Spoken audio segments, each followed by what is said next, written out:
Bienvenue dans ce live. Alors, on s'est fait une tentative de live parce que le Wi-Fi, je ne sais pas s'il va tenir, mais nous, on essaye, ok? Je pense que certains d'entre vous sont en train de manger, mais vous regarderez en tout cas ce petite vidéo en replay. Et si vous êtes en replay, faites-moi un coucou quand même. Pour tous ceux qui sont là en live, bienvenue. Pour toutes les personnes qui sont nouvelles, hello, hello, faites-moi un coucou. Alors, aujourd'hui, on parle de plus je guéris, plus je me sens déconnectée des autres. Et on va aborder ce sujet de plusieurs façons. Vous le savez, on l'abordera d'un côté. Il y a un paradoxe toujours, non? Il y a une réalité dans ça, mais aussi c'est pas vrai. On va voir qu'est-ce que j'entends par là. Donc, vous savez qu'en ce moment, je suis en Sardaigne avec ma famille et du coup, les opportunités pour guérir plein de choses d'enfance sont là. Coucou Myriam. En fait, la vie est toujours parfaite. La vie est toujours parfaite, donc en ce moment, ça m'a permis de voir plein de dynamiques dysfonctionnelles dans ma famille dont je n'avais même pas vraiment pu prendre conscience parce que avant de devenir coach, certaines notions, je ne les avais même pas. J'ai pu voir des comportements narcissistes. Je viens de faire une vidéo sur YouTube, allez la regarder plus tard, sur comment coacher un client qui traverse une dynamique avec un pervers narcissiste. Mais bref, il y a plein de gens, et peut-être que vous vous reconnaissez dans ça. Dites-moi si vous vous reconnaissez dans le fait de dire plus je guéris, plus j'atteins un autre niveau de conscience, plus je chemine dans la vie, plus quelque part je me sens déconnectée des autres. Le fait que je puisse regarder à l'être humain et à la réalité versus l'illusion, le fait que je puisse voir qu'on est tous une seule conscience et qu'il n'y a pas de moi, il n'y a pas d'autre, il y a une seule conscience qui s'exprime à travers différents corps. Le fait de pouvoir voir les parties blessées dans l'autre quand il parle, ou le fait de pouvoir voir certaines dynamiques se faire, et le fait de ne pas pouvoir l'exprimer à tout le monde, parce que pas tout le monde le comprendra, pas tout le monde est prêt à l'entendre. C'est pas la peine d'aller essayer de le faire voir à tout le monde. Et peut-être que vous ressentez que ce gap, que cet espace entre là où vous êtes aujourd'hui et là où les personnes sont devient de plus en plus grand. Et peut-être que vous vous dites, je ne sais même plus comment connecter vraiment avec les autres. Parce que, encore une fois, il y a la réalité comme moi je la vois. Et c'est un peu comme le film Matrix, dont je vous parle souvent parce que vous savez que j'adore prendre ça comme exemple. Il y a ceux qui sont encore attachés à la machine et qui vivent dans leur réalité, métro boulot dodo, et qui ne voient pas, qui sont complètement dans une matrice. Il y a ceux qui se sont éveillés. Il y a ceux qui ont vu la matrice et qui la voient la matrice. Et donc, quand on voit la matrice, c'est difficile de pouvoir faire voir à ceux qui sont dans la matrice qu'ils sont dedans. Parce que leur mental n'est pas prêt.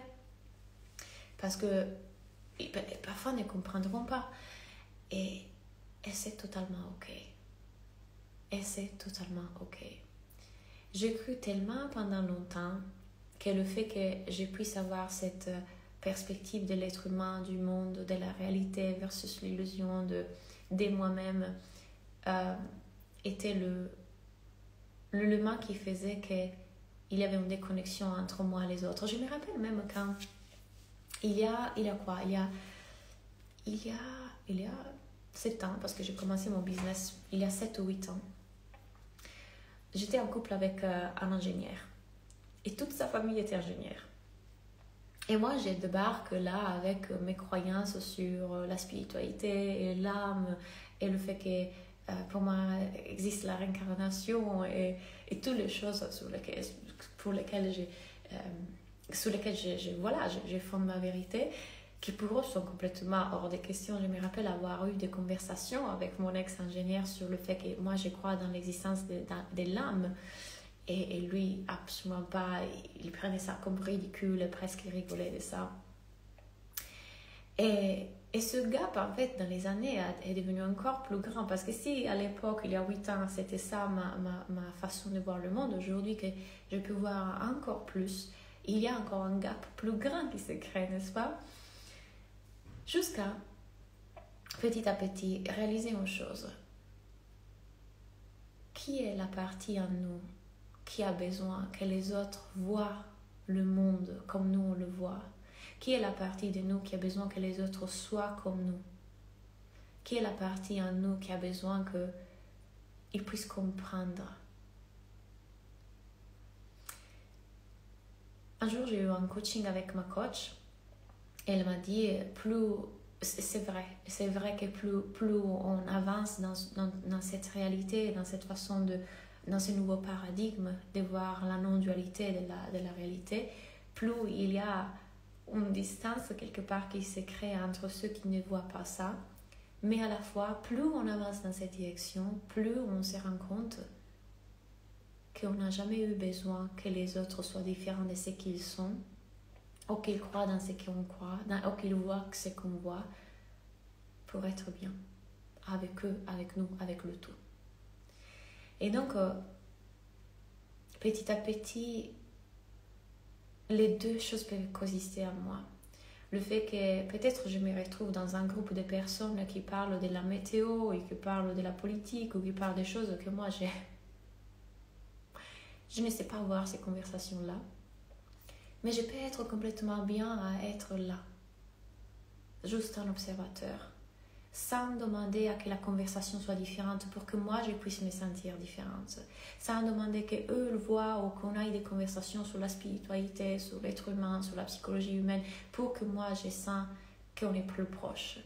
Quand je vois que mon mental, lorsqu'il regarde les choses comme ça, est dans la dualité, est dans la séparation, plus je vois que le gap n'existait pas. Plus je vois que je n'ai en aucun besoin, encore en aucun moment besoin que l'autre soit différent de ce qu'il est. Est-ce que du coup ça veut dire qu'on sera avec n'importe qui, on passera notre temps avec n'importe qui, on passera du temps avec eux et c'est tout? Pas forcément. Pas forcément. Mais qui est la partie en moi qui avait besoin que l'autre soit différent de ce qu'il est pour sentir la connexion, pour sentir qu'il n'y avait plus de gap, pour sentir qu'il n'y avait plus de séparation. Et c'est ça que je vous invite vraiment à regarder. J'ai fait un post l'autre jour dans lequel j'écris j'ai arrêté de vouloir m'entourer des personnes spirituelles et voilà ce qui s'est passé. Ce post, allez le regarder dans mon feed, a eu plus de 2000 likes. Il continue à être viral. Plus de 2000 likes. Je ne sais plus combien de commentaires, je ne sais plus combien d'enregistrements et de partages. Il m'a porté plus de 300 followers. Juste parce que j'ai dit la chose que probablement plein de personnes sont en train de penser. Que quand on est dans ce parcours d'éveil, on croit vouloir être entouré de personnes qui sont dans le même éveil, qui peuvent regarder le monde avec la même perspective. Et puis petit à petit, plus on s'éveille, plus on voit que ça aussi c'était de l'ego, que ça aussi c'était du mental, que ça aussi ça faisait partie de l'éveil, de voir que finalement on n'a pas besoin d'être entouré de personnes spirituelles qui regardent le monde comme nous on le regarde, parce que souvent celles qui se disent spirituelles aussi sont celles qui...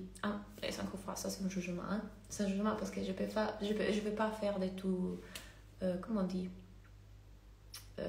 je parle la phrase en français, enfin, je peux pas dire que tout le monde est comme ça, mais souvent j'ai rencontré des personnes qui se disent spirituelles, élevées, conscientes, qui sont les plus blessées, qui sont celles qui ont le plus leur cœur entouré des protecteurs et des murs. Et du coup, je disais, quand on chemine dans cet éveil, plus on chemine dans cet éveil, plus on voit que on n'a pas besoin d'être entouré de personnes qui se disent spirituelles ou de personnes qui se disent éveillées, mais c'est suffisant de voir le cœur du gens. Et souvent, c'est celles qui se disent pas spirituelles qui sont celles qui sont le plus dans leur cœur. Et justement, quand nous, on est dans notre cœur sans attendre que l'autre soit comme nous, voit comme nous, parle des mêmes choses que nous, dont nous on veut parler, plus on est dans cet espace du cœur dans lequel on permet à n'importe qui d'être. Et être bien dans la présence de n'importe qui. Encore une fois, ça ne veut pas dire que vous resterez en contact avec des personnes qui finalement peuvent être considérées toxiques, parce qu'il y aura toujours une énergie plus grande que nous qui fera qu'on mettra des distances. On est là aussi pour protéger nos parties. Mais plus on est dans cet espace du cœur, moins on demandera à l'autre d'être différent de ce qu'il est. Parce qu'on le demande moins à nous d'être différent de ce qu'on est. Plus on fait ce travail en nous je n'ai pas besoin d'être différente de celle que je suis en cet instant. Ce qui veut s'exprimer à travers moi à cet instant est complètement valable. Elle a tout le droit d'exister. Mais on aura besoin de le faire avec l'autre.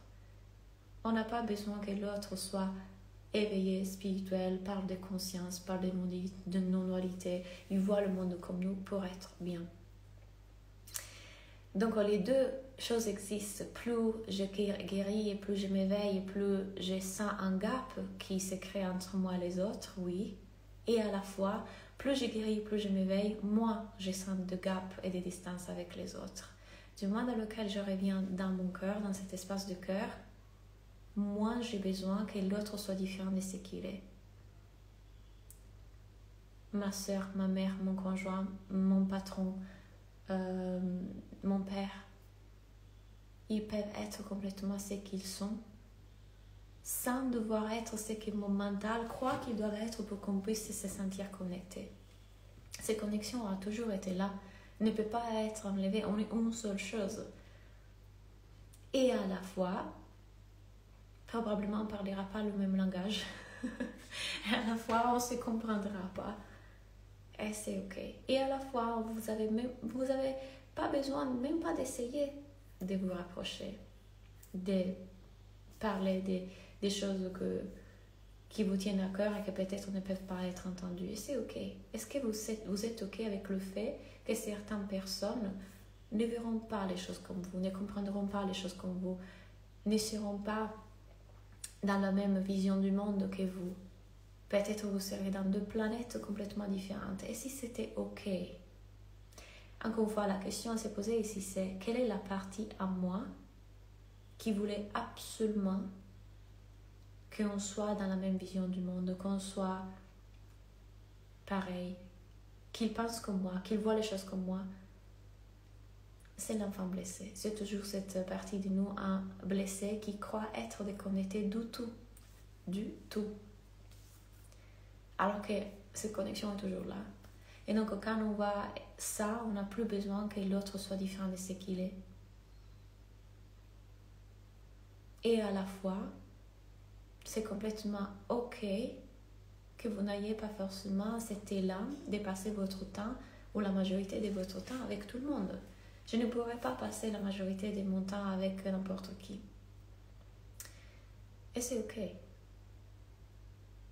Mais à la fois, je n'ai pas besoin que ces personnes-là soient différentes de ce qu'elles sont pour être bien. Et quand mon mental va là-dedans, ça veut dire qu'il y a quelque chose que je suis invitée à voir et à guérir antérieurement pour revenir dans cet espace du cœur. Et c'est extraordinaire parce que c'est exactement ce que les interactions nous permettent de mettre en lumière. Tout est à propos de revenir dans cet espace du cœur. La vie est un rappel de qui on est vraiment. Voilà. Si vous avez des questions suite à ce live, n'hésitez pas à me les poser lorsque vous regardez un replay. Pour tous ceux qui sont en live, coucou à vous. Et je vous rappelle aussi qu'en avril, on a encore 2 places pour la formation pour devenir coach. Vous savez très bien que ma formation pour devenir coach est un coaching non conventionnel, et un coaching qui unit non-dualité, spiritualité, thérapie holistique et coaching, dans lequel on va regarder justement le monde et la réalité humaine d'une autre façon, et on invite le client à se rappeler de qui il est et qu'il a toujours été. Donc, si vous aimez cette façon de coacher, vous avez 2 possibilités. Allez télécharger le Star Kit pour devenir coach. Vous avez un avant-goût de ma méthode. Ou alors, venez directement prendre un appel avec moi. On se parle, on voit si cette formation vous correspond. Et puis, en avril, on commence. Merci pour avoir été en live aujourd'hui. Je reprends petit à petit le live. Et la semaine prochaine, je ne serai plus en Sardaigne. Je vais changer de pays. Donc je vais pouvoir aussi reprendre un peu le rythme d'avant. Je pense faire des lives tous les dimanches. On va voir ce que ça donne. On verra selon mon énergie quand je serai en Amérique latine et puis en Asie. En tout cas, merci pour avoir regardé ce live et à bientôt. Bye.